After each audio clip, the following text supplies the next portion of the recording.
When World Clash bust, everybody who was fighting it just had to step out of the way.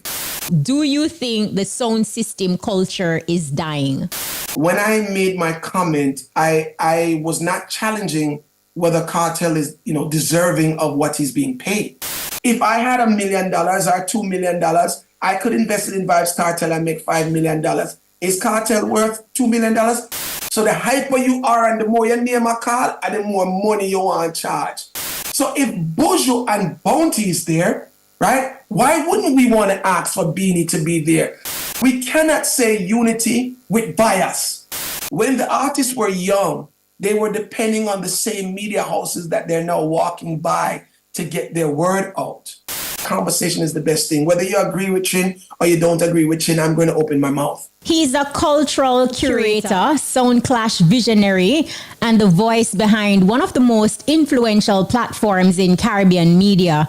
GARFIELD BOURNE is the co-founder of Irish and Chin and Soundchat Radio. He's a businessman and philanthropist, and we're absolutely grateful that he could take time out of his schedule to take us on his journey. Good afternoon and welcome. How you doing? How you doing? How you doing? I am good. Look, I can only see you on social media talking about issues and, doing interviews. So glad you could take time out today. I'm trying to just keep the energy going and keep the conversation going. I think conversation is a good thing, Yes, absolutely. So let's kick things off with your upbringing. Where did you grow up and how would you describe that? Oh, I grew up in New York. I guess it's interesting. I grew up as a Yankee. You know what I mean? So kind of different from, the way I started is not the way I ended. So it's a little bit different. But I grew up as a regular New York kid. Of course, during those times, it was, hip hop, that type of energy. You know what I mean?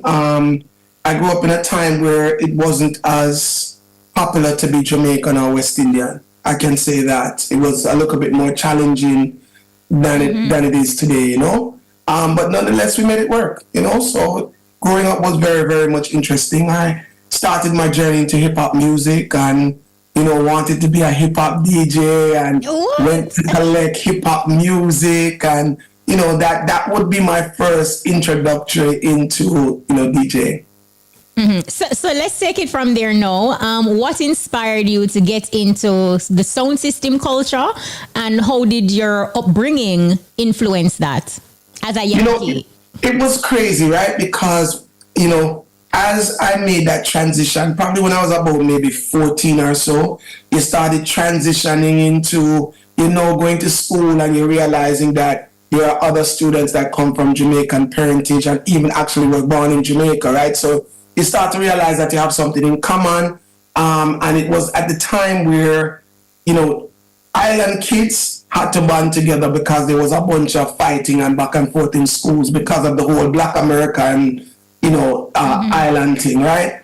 I started to get jealous of the experiences that a lot of my virgins had because they were born in Jamaica and they grew up in Jamaica, and even though they were young, they could tell you about the dancehall and, living next to a dancehall, because most of my friends were from Garrison areas, right? So they would be no stranger to the big sound systems and the speaker boxes. I was able to experience it, but only listening to a cassette. So you can't get the visual, you're just hearing it, right? But you can't get the visual. And I think that my obsession with trying to connect what I'm thinking in my mind to actually what I'm seeing through my eyes, I think that is where, in all honesty, that is where the obsession comes from or came from. Wow. So do you remember, did you have a mentor? I know you said that you were trying to live through your friends. I mean, later on, I ended up having a mentor, right? So it was extremely interesting, right? Because when I was growing up, I used to sneak out of the house at a young age. And I used to go to these hip-hop parties, right? And the hip-hop parties, they used to call them park jams, which we call dancehall. And, we would go to these parties and we would see, famous people, the LL Cool J's, the Rackens, and these people passing through and doing their little things and, scratching and all of that stuff and a lot of dancing, right? So that was really my experience. when I started to speak to some of the kids at school now and even after school and stuff who actually were born in Jamaica, some of them who recently migrated to America, you know, what they were describing was so similar to what I saw, but just a different genre of music, right? So then we started to think about where does it actually come from then? Does it come from Jamaica? Is the Jamaicans taking it from the Americans or whatever? You know, those early things. And I think that is what really got me super duper interested in it at the time. When I was growing up, my best friend's mom was a member of 12 Tribe, Rasta organization coming out of Jamaica. And that would be my real first experience, because when we went to the 12 Tribe events, this would be the big speaker boxes. This would be the Brigadier Jerry's and the Sister Carols and the Dennis Browns actually singing over rhythms that were being played with selectors and stuff of that nature. So my first impact of actually really seeing it would be at these cultural events, right? Later on in life, when I got to maybe about 15, 16, I was able to really come to Jamaica now and really experience things pretty much for myself. I was able to be mentored by a various amount of people, but one of my first real mentors would have been a gentleman named Disco Birch, who played Stone Love Sound. He was one of the key members of Stone Love at the time. My family came from downtown Kingston, and it was just coincident that they shared the same tenement yard with Disco Birch. He was the next door neighbor, right? And I had he saw this whole thing in me to want to become this DJ selector, understand the industry a little bit more, and he took me up and really nurtured me, introduced me to the artists, and took me to the dub plate studios, and that's basically, and the record shops, because before the dub plates, the records were really, really, really important. So I think that would be my first mentor, if I would say.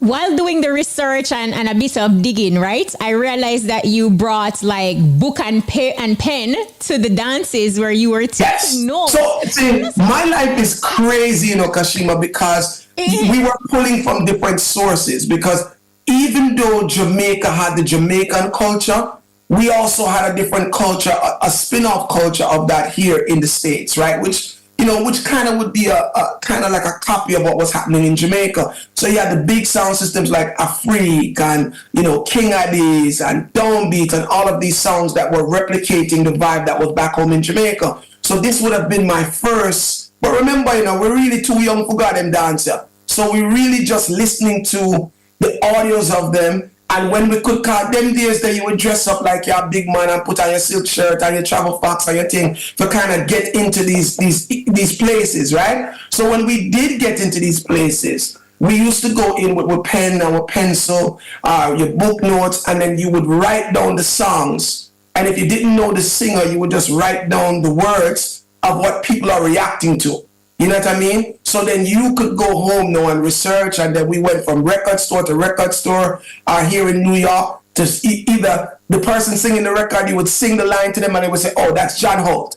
Oh, that's that, you know? And that's how we pretty much started our record collection. So that would be prior to me actually getting into Jamaica now. Once I got into Jamaica, it was a little bit more easier to really track down the music. Earlier you mentioned, like being a part of 12 Tribe. At any point in the journey, did you felt like your pursuit as it relates to becoming a selector, sound system operator would be like a conflict of interest as it relates to like your religious beliefs?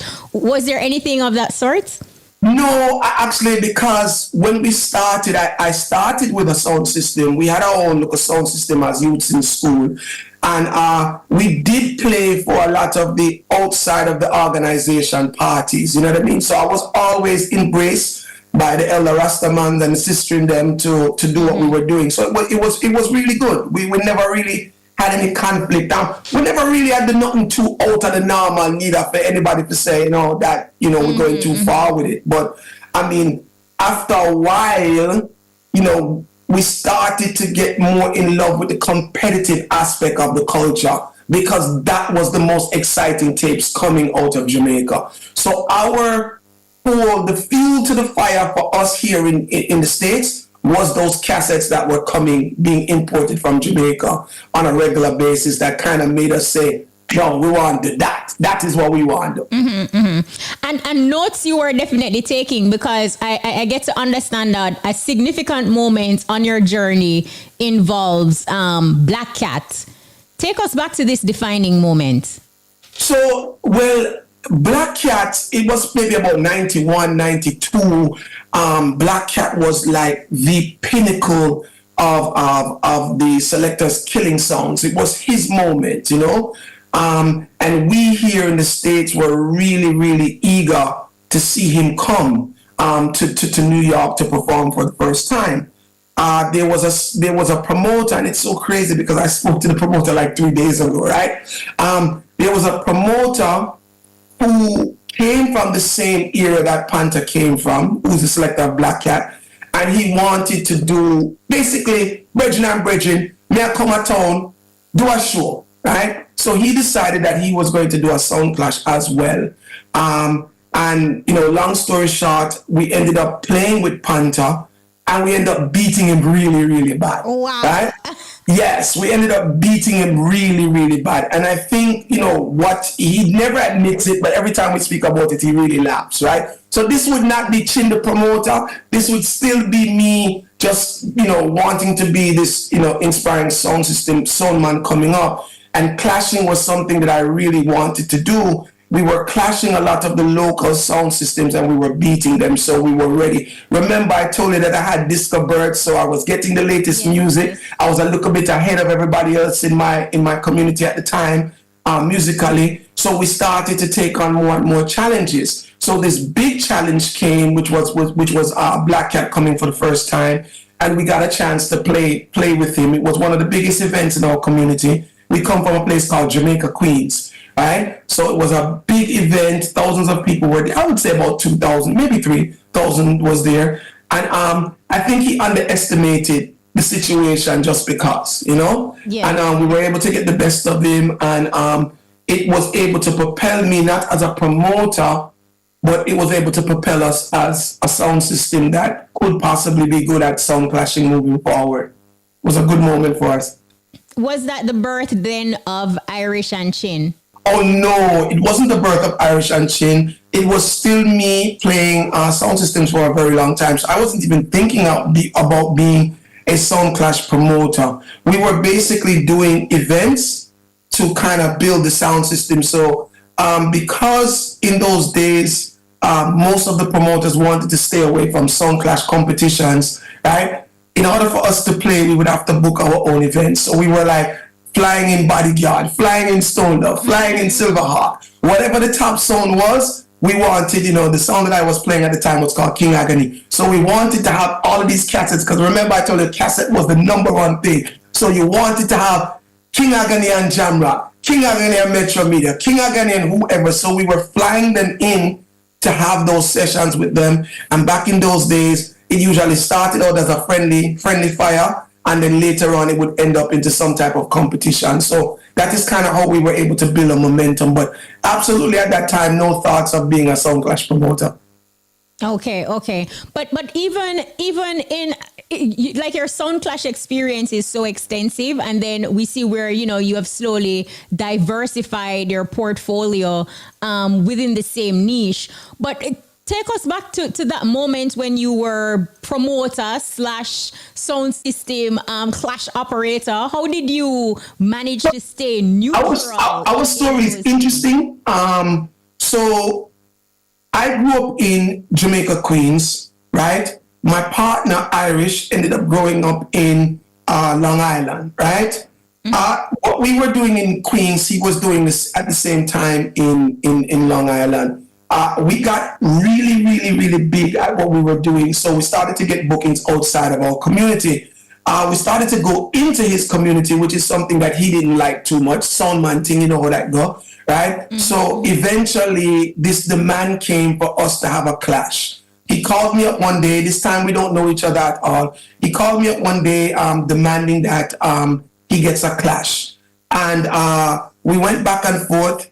He didn't want to pay me what I wanted, and I didn't want to pay him what he wanted. But through that whole process, as kids, we realized that we really love the culture. More than even making this clash work, we love the culture. So I don't know if it was him or I that suggested that maybe we should just keep a clash then and not involve either one of us, but maybe just keep something same way, right? And we ended up doing Kilimanjaro versus Black Cat, which was our first dance, and that would have been in about 1996 or 97, and that was actually the birth of us becoming promoters, both of us. So we were both Sound Clash selectors before that.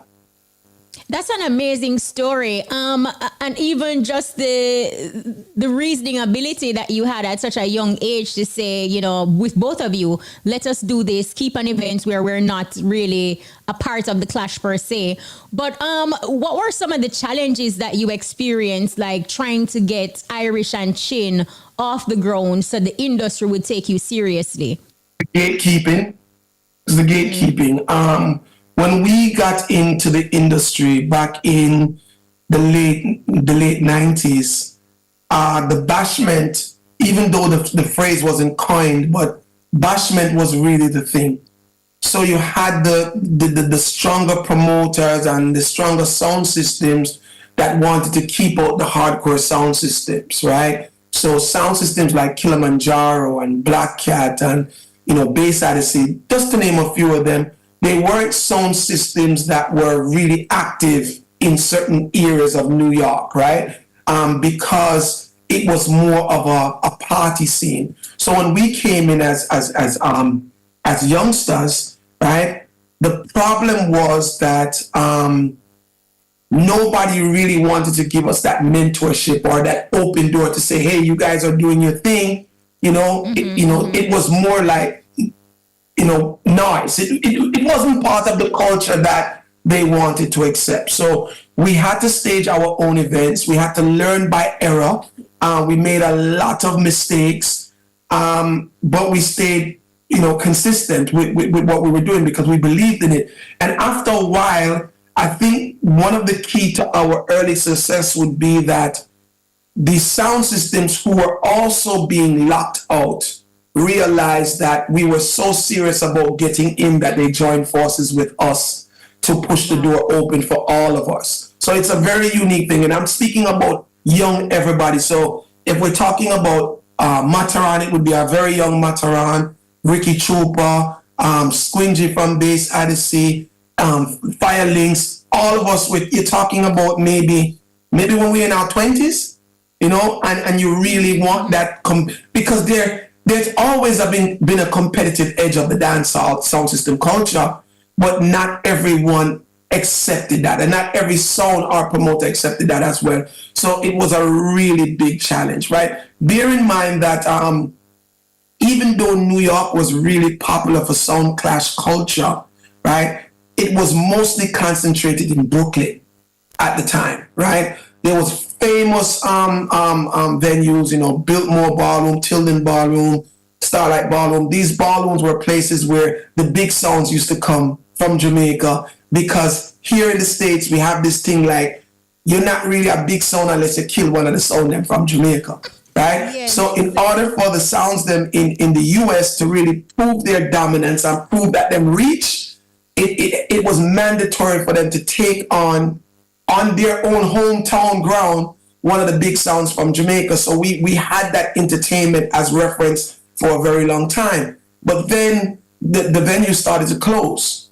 And during the time that, myself and Irish came in was at the time when the Biltmore legacy just came to an end. It was closed for maybe like a year and a half. Oh. And New York got very quiet as far as hardcore sound clash culture was going on. And then the real bashment thing started to really kick in. So us bringing it back, it wasn't perceived very well at that time. So how did you deal with that though? Because you're kind of ending us on like this cliffhanger. Like, I want to know what were some of the challenges that you experienced in trying to bring this back, like to revive. I mean, back in those days, it was access to venues. So you wouldn't be able to get access to venues, right? Back in those days, it was also access to sound systems. Right? So if certain people didn't want you staging certain events, they would just block the sound system from you being able to book the sound system from that event. So if you have maybe 5 or 4 sound systems, right? There's but so much combinations of events that you can keep. So you really want to include other names of sounds in. And what happened was those sound systems would not get themselves involved, you know? So we ended up doing these one-on-one events, and this is why you see I started to work with people like David Radigan, right? You bring in Radigan because we were looking for different combinations of things to actually just keep everyone's interest, right? Eventually, we, you know, and we fast forward a little bit, eventually we came up with the World Clash brand, and then it was all over. So the World Clash brand came, you know what I'm saying, pressure bus pipe, it come from pressure, right? Because we were trying to keep this thing that we have now created going. And by the way, Kshema, remember, you know, we were kids. So a lot of our following were kids, young kids that was into the same type of entertainment that we were into as well, right? So we were ramming up these venues with young kids coming out of high school, going into college, that type of vibe, right?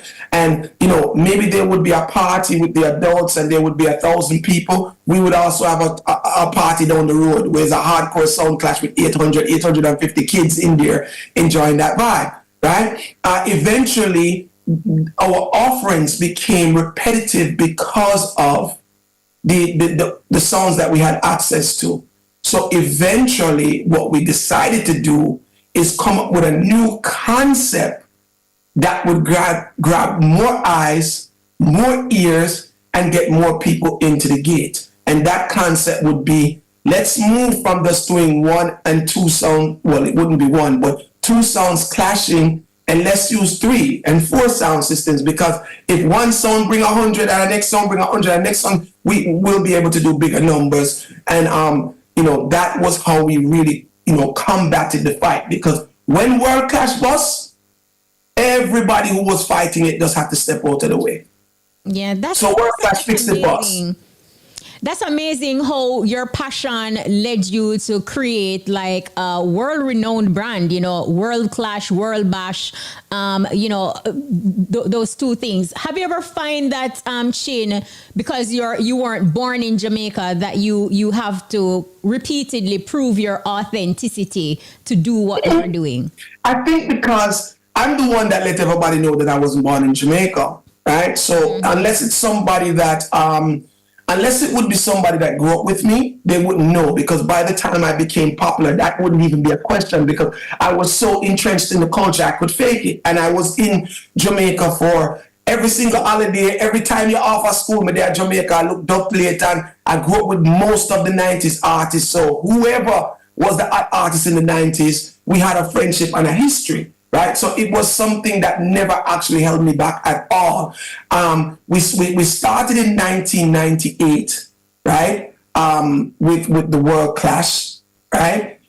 We used 3 sound systems. We brought in a sound system from England, which was a legendary sound called Coxsone, right. We used Don't Beat the Ruler from New York, and we brought in Kilimanjaro from Jamaica, right. And we promoted it as this whole, 3 countries colliding in one venue type situation, and we created this big stir, right? And it worked for that year, right? But when we were really able to kick off the door, Kshema, was the following year.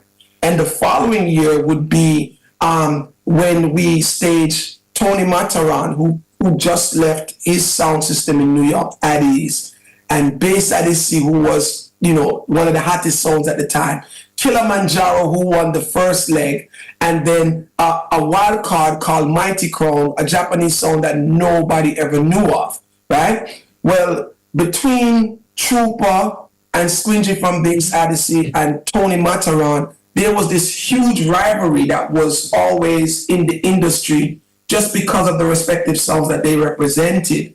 And that event became so monstrous in crowd size, in conversation, in impact, in everything, that it basically opened the door for everything that will become Brand Irish and Chin afterwards, right? And of course, I don't have to tell you the rest. Mighty Crown ended up winning that one. No, how do you though, Chin? How do you balance promoting unity while fueling rivalry and lyrical warfare through clashes? It's hard because you know, we gotta look at the culture for what it is, right? And our sound system culture always started off as kind of like, you know, me over here, so you over there, so type thing. You know what I mean? We don't really par. We had it as this musical gang, not violence, but musical kind of. Yeah. You know what I mean? This is my crew, this is your crew thing, right? So it wasn't a unity thing, but it wasn't a we're gonna go to physical blows thing. It was always that sometimes the wording and the insults go a look a bit too far. But we all know that it's just a strategy to win over the crowd, and it's not really a personal situation. It's been a very it's strange and challenging to explain. But if you go to the perfect sound clash, which I've been able to stage for many years, the adrenaline and excitement that you get from it, right? Nobody has to explain anything to you. It's like you have to be there. I've witnessed people in the Jamaican culture, this is something that I absolutely hate, where they talk down on, you know, sound clash and that whole competitive aspect of sound clash, because to them it's a boogie yaga thing, right? Bearing in mind that it is the foundation of our dancehall culture, because all of our, and allow me to just go back for 2 seconds and step backwards, right? Sound system culture plays a pivotal role in the development of dancehall culture. It is the backbone of it. Sound systems competing was from the beginning, right? Producers used to build sound systems, and they would travel through Jamaica and they would get artists to perform on these sound systems, not only to find new talent to record, but to also make their sound systems the champion sound. This gives birth to Super Cat and Ninja Man and Papa San and you know, Shabba and everybody. This is where all of our legends come from, this culture. So when I see people say that it's, you know, it's boogie yaga, it's this, it's that, it's out of control, it's kind of like cursing the same platform that we used to get where we are now, right? So I've never let it deter me. I've never had any type of crazy incidents at any one of our events. And I've been able to bring people in and change their perspective of, you know, what the sound system culture is. I've been doing it for 30 years now. That's a long time. Amazing. Like there's so many questions coming to me, because it's evident that you have played an integral role as it relates to the sound system culture, especially in the United States. But unfortunately, though, Chin, in comparison to then and now, and your points are very strong in terms of the great entertainers that have, you know, gained prominence through the sound system era. But would you say the sound system culture is fading or dying?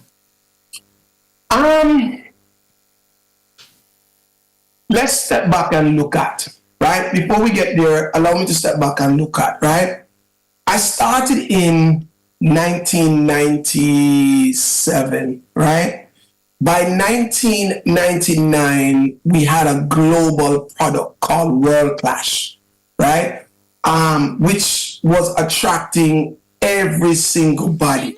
I think that we need to look at where we're coming from with it, right? I think that there is a lot of conversation about where we are now.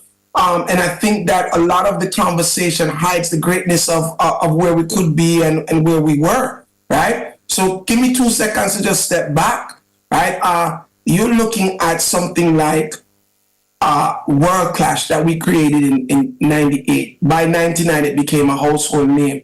By I think the year 2001, Kshema, we were already staging World Clash in Jamaica, right? Which I don't know, you can tell me, but I've never heard of an event being exported to Jamaica. Usually we take events them from Jamaica and bring them to foreign, right? We brought a foreign brand to Jamaica, and we staged it there for about 12 to 13 years, getting a massive turnout every single year in Mobay, right? At one point, I even bought one of the winners to Greece, to the Olympics. That was maybe in 2004, right?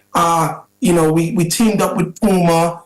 This would be the time when Usain Bolt was just a young athlete, and we all went to Greece to stage and celebrate sound system culture there. Why am I bringing this stuff up? Because this would be before corporate Jamaica got involved with sound clashing. This would just be what we were able to organically create just from an energy of a raw culture by itself, right? Mm-hmm.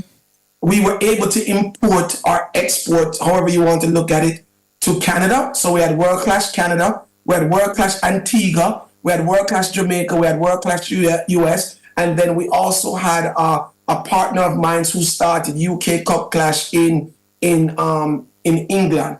So basically, we now had a network of this major sound clash phenomenon going on around the world, and then other promoters started to mimic it as well, right? Which gave birth to so much talent and so much champions, right? And not only did sound system benefit, but guess who also benefited? Artists, because we compete with their music, right? So artists were putting their new creations in the pots. We were competing with those new creations. Those new creations became hit songs, and the rest of it is history. And so the culture is coming from extremely far. As time has gone by, we saw where it has really gotten really, really extremely huge, right? As for me, I've built my whole empire here, which is pretty large, from sound system culture.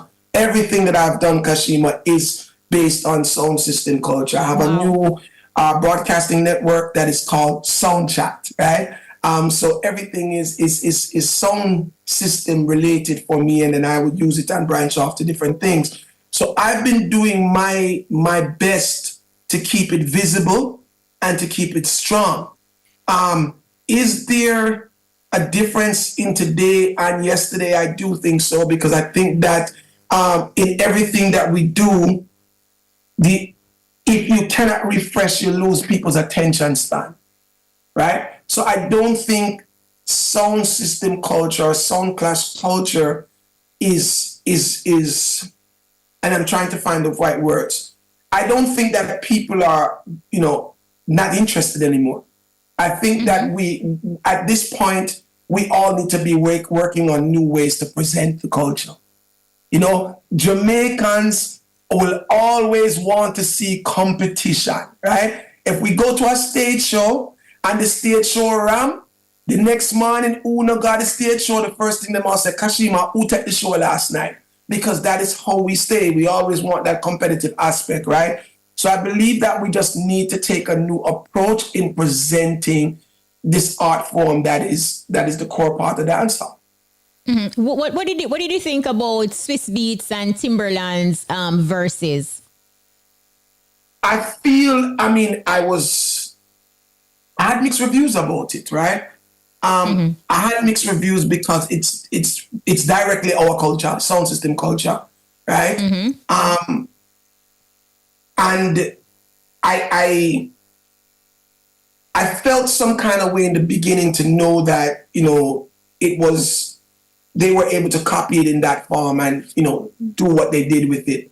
But then the other aspect of it is that if we're not utilizing the culture the way we need to, somebody else is going to do it as well, right? So we can't be mad if people step in and borrow what we're not, fully utilizing. And I think that thought allowed me to really appreciate it more, because we got some really good entertainment out of that. No, absolutely. It was just sad that it wasn't us presenting our art form to the world, if that makes sense.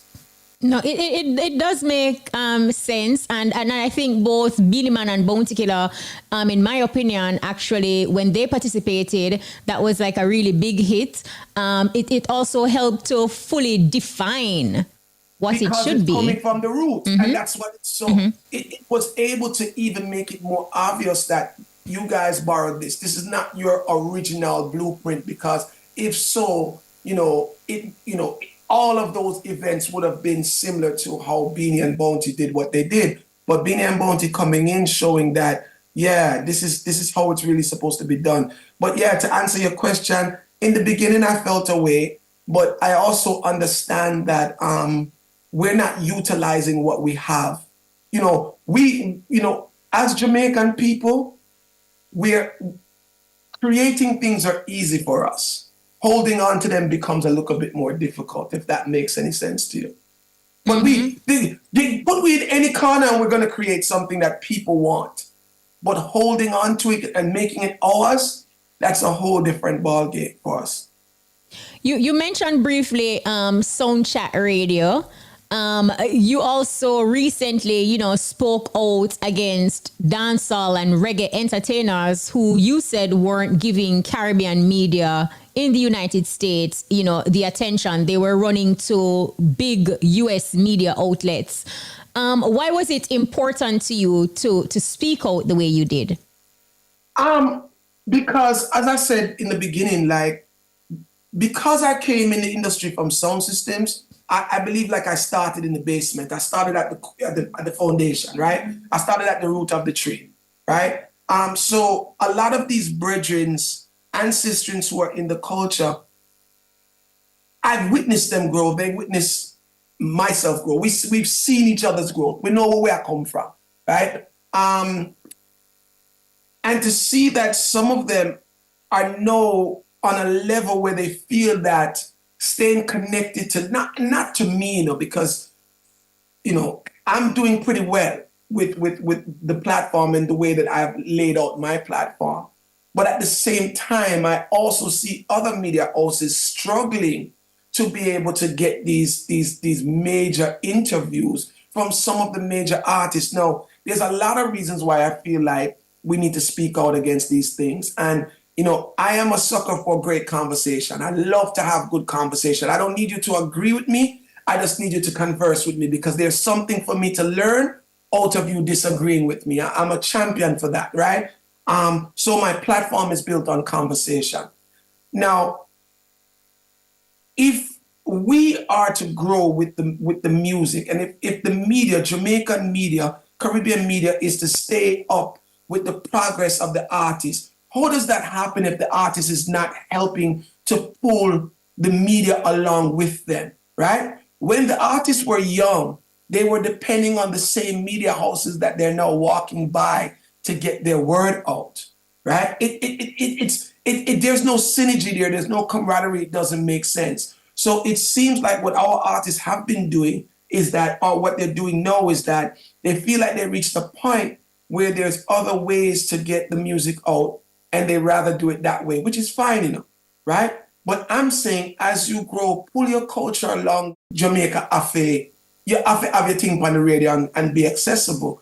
But I think that when a lot of them come to foreign, a lot of them stray away. You have artists now that don't even believe in doing interviews, Kshema. Let's be honest. You can't get them to do an interview, right? So I'm saying that, yeah, you can look at the numbers, but how is your media supposed to grow if you're not giving them your celebrity to support you, as they granted their celebrity to the artist before you to pave the road for you to come and be able to be who you are?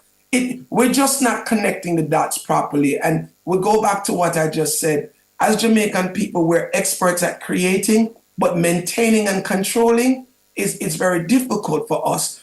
Our industry, our media industry and our artist industry, right? Well, look at it this way. Industry is not artist. Industry is not radio. It's producer, it's record shop. A collective. It's a collective thing. So if the industry is not working to support the industry, then only one aspect is growing. That's how it goes. And then what happens when they can't, when they're not hot again, Kshema, is we see them when them come back to know, because foreign media don't want to talk to them now because they don't have the story where foreign media want. It just doesn't make sense, in my opinion. What I want to ask you though, you're both a historian and an influencer in the space. So, how do you keep yourself in check to ensure you are preserving the culture and not personalizing the narrative? Um, well, I mean, believe it or not, and I mean, some people may have their other, they would have maybe have differences, right? You know, perception is everything. For me, I try not to be, I over try not to be selfish with anything, right? Sometimes I may even have the opportunity to seize a moment and I don't seize it because the moment, it's not my moment alone to share. And if everybody can share it, I won't share it as well, right? When I speak for the culture. I don't speak for Chin. Right? I don't speak for Irish and Chin. I don't speak for Mighty Con alone. I speak for the culture. If something is wrong, whether on my side or on the other side, I'm going to speak for the culture because at the end of the day, I want people to understand this, right?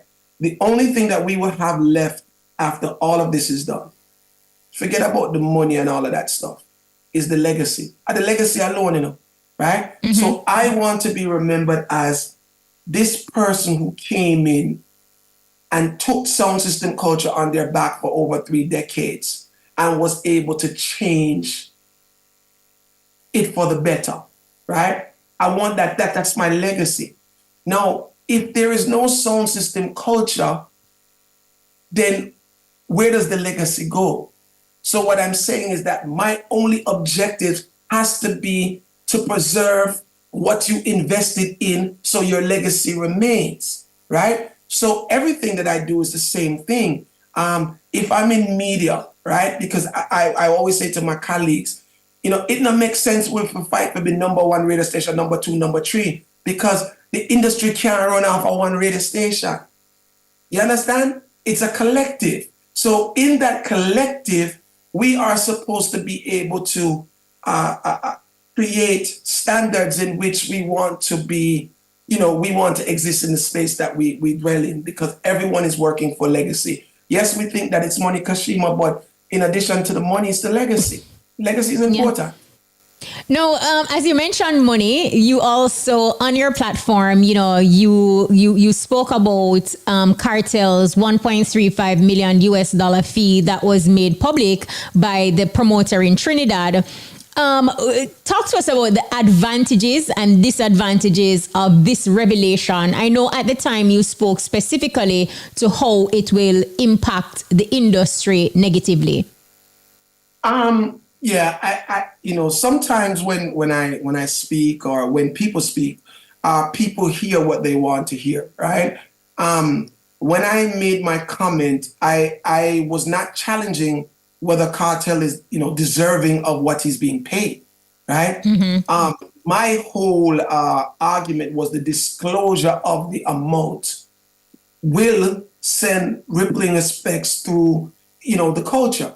This is not nothing new that I'm speaking about, right?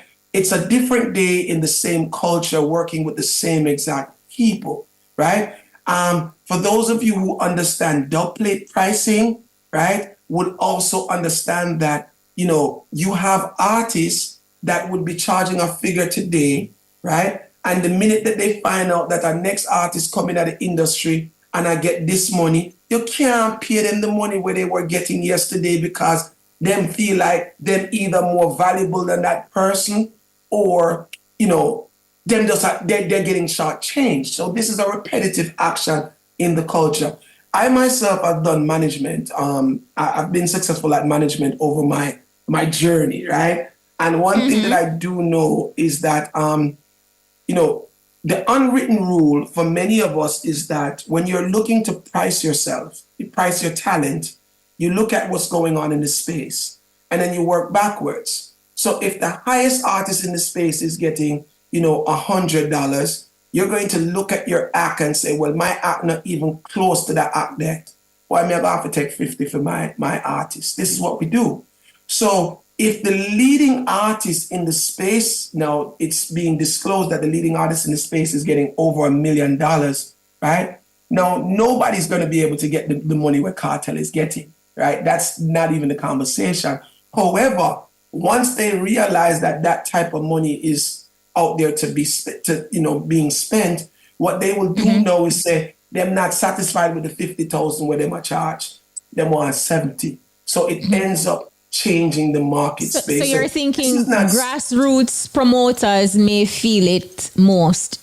You're thinking. I mean, grassroots promoters will feel it because, where we are now in entertainment is that we're getting a lot of outside investors, right? There's a lot of people coming in now that's really not grassroots. They're business people who are coming in to seize an opportunity, right? And they're coming in with big pockets and they're coming with numbers. So if they can say to themselves that if I put 3 artists in the stadium, despite the fact that I may have to pay them, $1.5 million, right? I can sell out the arena, they may do it. But what it also means for, grassroots promoters know is that you're not going to get that artist to do the stadium for 500,000 and then come back and do your show for 40 grand. It's not going to work for you. So we are now in a new era in the culture, whether it's good, whether it's bad, it's just the reality of it where, pricing is going to play a role in who can survive and still ride on the train and who has to come off of the train. That is what it is going to be, because once the artists are exposed, and again, there will be some that deserve, right? This problem could all be fixed, Kshema, if we were just operating in this whole structure of pulling power versus pricing. But our culture doesn't operate in pulling power versus pricing. Our culture operates in hype versus price. So the hyper you are and the more your name are called, and the more money you want to charge. But it doesn't mean that you can pull the pricing that you're trying to charge. Does that make sense?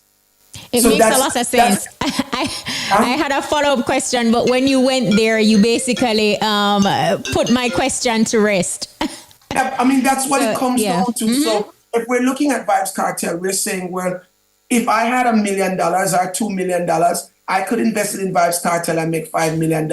Is Kartel worth $2 million? Of course it is, because I'm making a profit on my money, right? But what about the artist now who is going to move from 50,000 to 100,000 and cannot, explain that they don't have a new hot record? There's nothing that changed in their whole pulling power, but no, they want $50,000 more because they realize. Now, also you have to look at, Kshema, is this, right? What happens when you are booked with Chin and you thought that Chin was only getting $50,000, but you now figure out, said Chin, I get $250,000, and you guys are booked for the same show? Automatically, your $50,000 where you are getting is not going to be substantial. You're going to want more, right? And again, I close out by saying that this is not something new in our culture. In the same breath, too, Chin, wanting more and being in a position where you can demand more are still two different things, because you will have some persons who may want to raise their fee, but like you also outlined initially, pricing should equate to pulling power, and then you will have those who you don't have the pulling power, you don't have the hype, but then you're just in your feelings because you are aware of somebody's fee now. But if you don't put yourself in a position where you are in demand, then unfortunately, your situation is what it is, because the promoters also have a right to decline what you're offering or agree to it. So in those instances, you kind of, in my opinion, I think you put yourself in a position. Some persons will price themselves out, for sure, right? Others will become lucky enough to to capitalize on the situation. Meaning that this artist is only worth 20 grand, but he wants 35. But the only other option I got is to pay this next man 75,000. So I'm just going to pay him his 35. But it does change the trajectory of things, is what I'm saying. Again, this is not about Vybz Kartel's money. It's just about when we know certain things in our culture, it changes everything for the industry standards will shift. it shifts, and that's just what it is. And maybe if you and I were artists, we probably would do the same thing. I don't know. But, you know, we can't, we have to, and this is why I say conversation is the best thing. Whether you agree with Chin or you don't agree with Chin, I'm going to open my mouth, right? Because I'm going to learn from Kshema saying, Chin, that is not true. You're going to give me a different perspective. But I would never get that perspective if I've never said anything. It just doesn't make sense. And that you're very vocal, and I like that too, because we see where DJ Khaled, for example, you know, he brought Vybz Kartel, MAVADO, BUJU Banton, and Bounty Killer together, and this is pretty historic in terms of Vybz Kartel and MAVADO linking up for the very first time. Your thoughts on this situation? I know initially on your social media you said, "Where is Beenie Man?" But why? Because I feel like Beenie deserves to be at the forefront of it, right? Because let's look at it this way, and this is just me speaking from me. I'm not speaking for Beenie Man. I'm speaking for the culture in which I invested 3 decades of my life, right? Whatever problem that existed between those brethren that allowed them not to be brethren can't be any much worse or better than what exists between them and Beenie Man, right? So if we're going to say unity is the message of the day, and we're going to bring all of the branded and decorated artists to the forefront of the culture to kick down the doors them the right way, why wouldn't we want to see a Beenie Man in that lineup as well?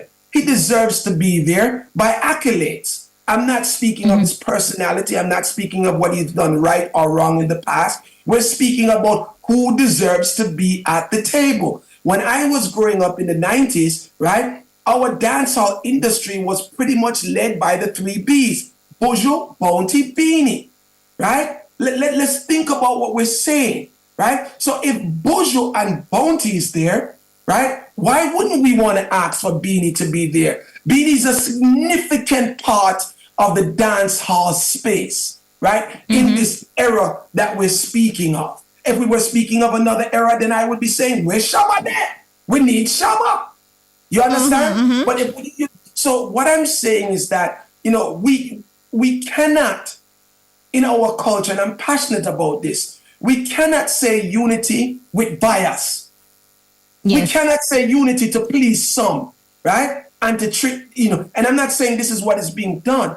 I am just saying that if we're saying finally dancehall is having the opportunity to get in a space that it wasn't in for a very long time, right?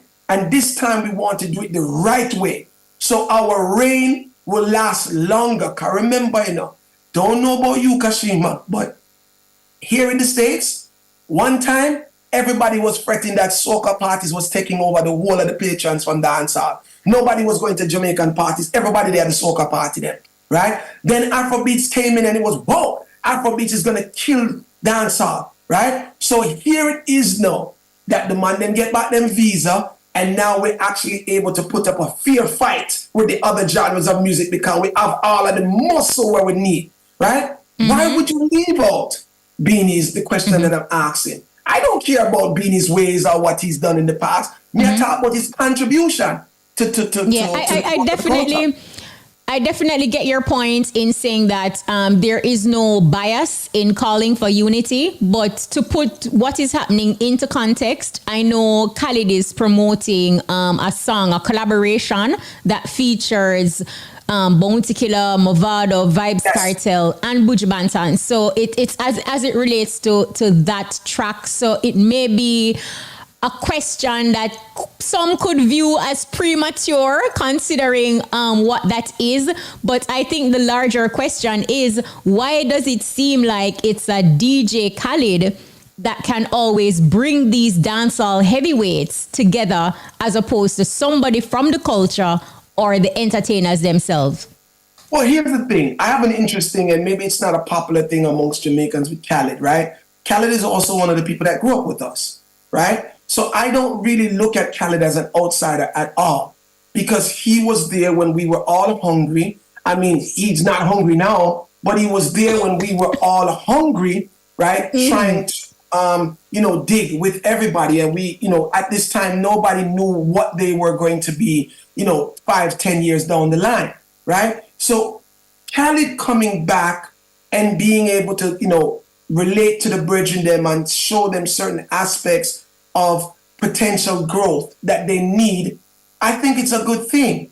I don't look at it as he's not Jamaican or he's not part of the culture, because I think Khaled is more entrenched in the culture than some of the other people that we support, because Khaled did the circuit, right? He was there in the dub studios and helping the artists them and, doing what he needed to do for the artists them. And let's be also honest with Khaled, right? He don't have to do it.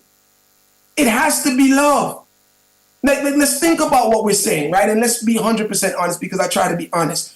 Khaled is not getting diamond selling records out of dancehall where you have to say, see Khaled a come back again because he does make one bag of money off a dancehall and he might make a next bag of money off a dancehall. A lot of this connection that he has to dancehall is his upbringing from what I'm seeing. BUJU, Bounty, Sizzler, all of these people are people that brought him up in the business as a kid.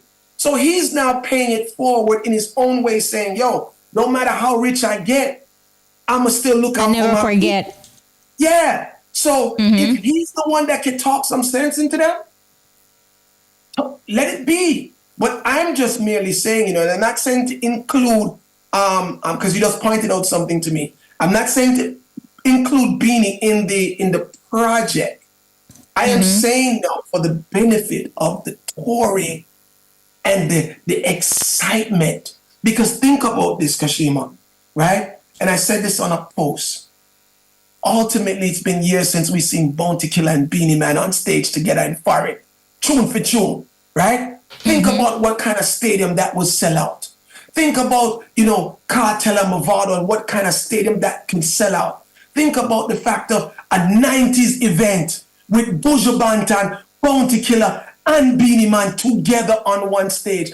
I just given you 3 tours that can give us 3 different summer. Summer number 1, summer number 2, summer number 3, right? That will help to push our industry forward. So I'm saying, like, when we speak about unity, we gotta stop thinking that, we can't forgive the left hand, but we are all vibe against the right hand. Yeah, and I'm not saying that's what's happening. I'm just saying if we're doing it for the good of the business and the legacy of dancehall, then we all should come together. That's all I'm saying. Yeah. Now let's talk about June 28th. We're so pressed for time. We definitely need a part 2, Chin, because I know you are a talker. So I know the 1 hour could not suffice. World Bash comes to Brooklyn. Talk to us about that. And is this more of, a nostalgia type of event, or what's the main purpose? The main purpose, I have multiple purposes, right? So one of the major things that I've been doing lately is that I've been crowning a lot of the artists that I feel that are uncelebrated. They're not in the conversations, and these are selectors and artists, right? People who I think played a pivotal role in the growth and elevation of sound system culture that we just don't talk about as much. So I use the World Bash series, of course, to kind of highlight these bridges and say thank you.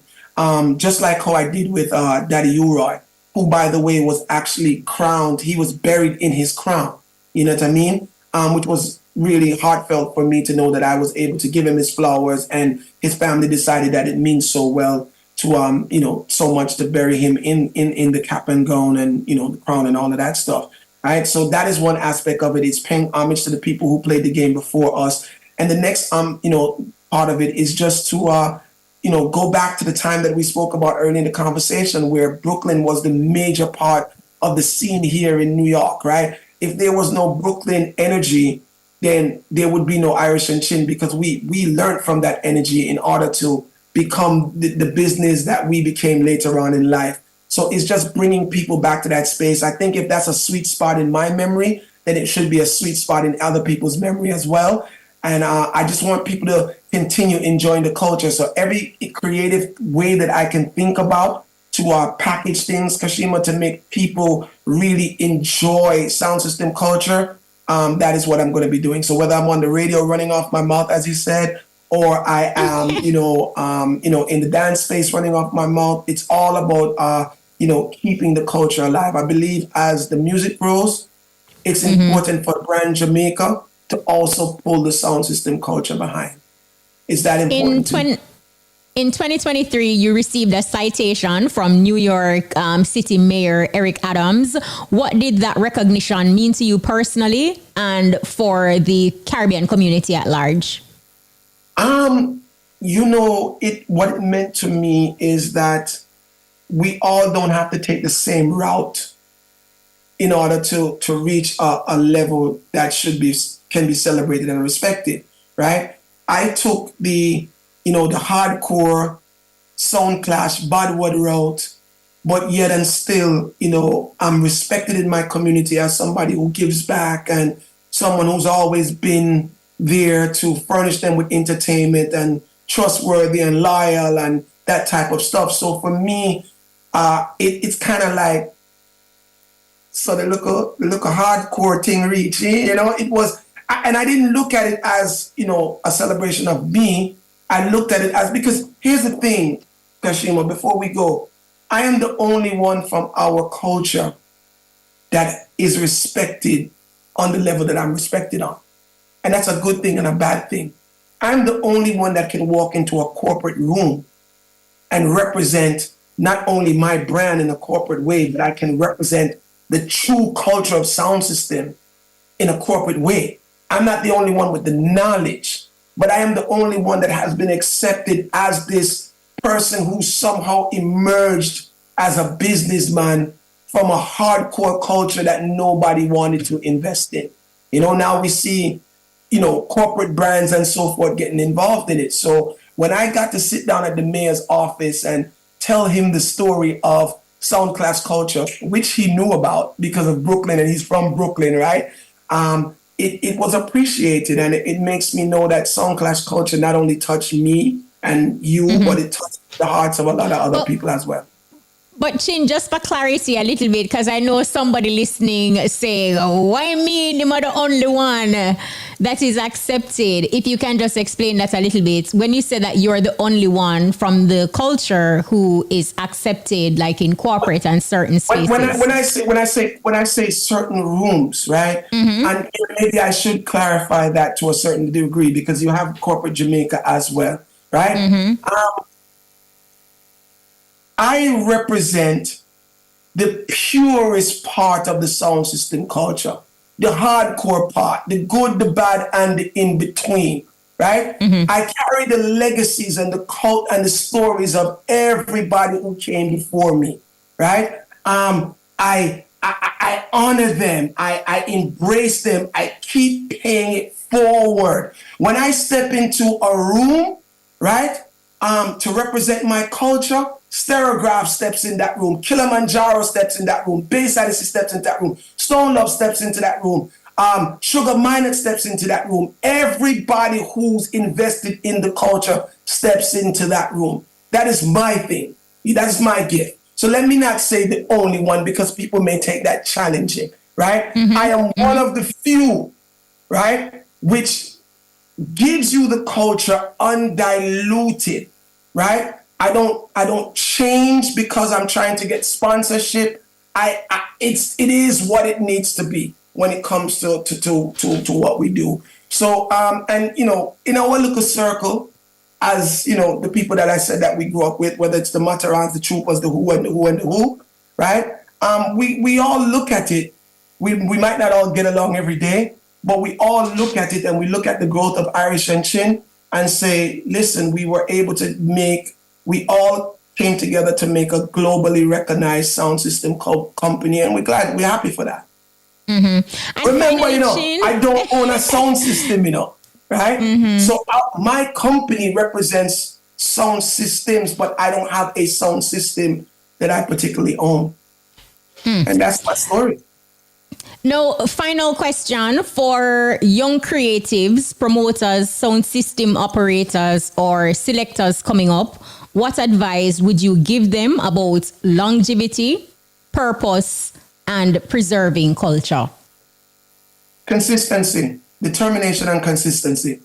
I was able to do what I've accomplished, not because I'm smarter than anyone else. You know, I have common sense, but I don't brag to be smarter than anyone else. What I will say that I have over many people is determination and consistency.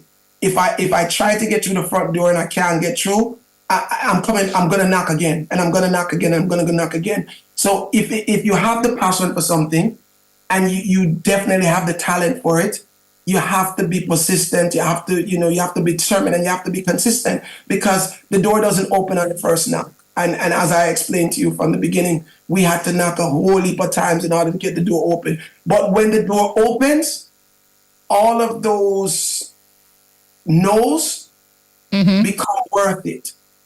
You know, because if you get to the door and you get yes the first time, it doesn't mean as much as when you got to that door and you got that yes after getting 100 no's. So yeah, just consistency. That's just what it is. Right. You know, that's my story. And again, it's sound system culture for me. Garfield Chinborn, thank you so much. This was absolutely awesome, and thank you for taking time out. Thank you so much for having me. All right, that's our time. Road to Success with Chin of Irish and Chin. A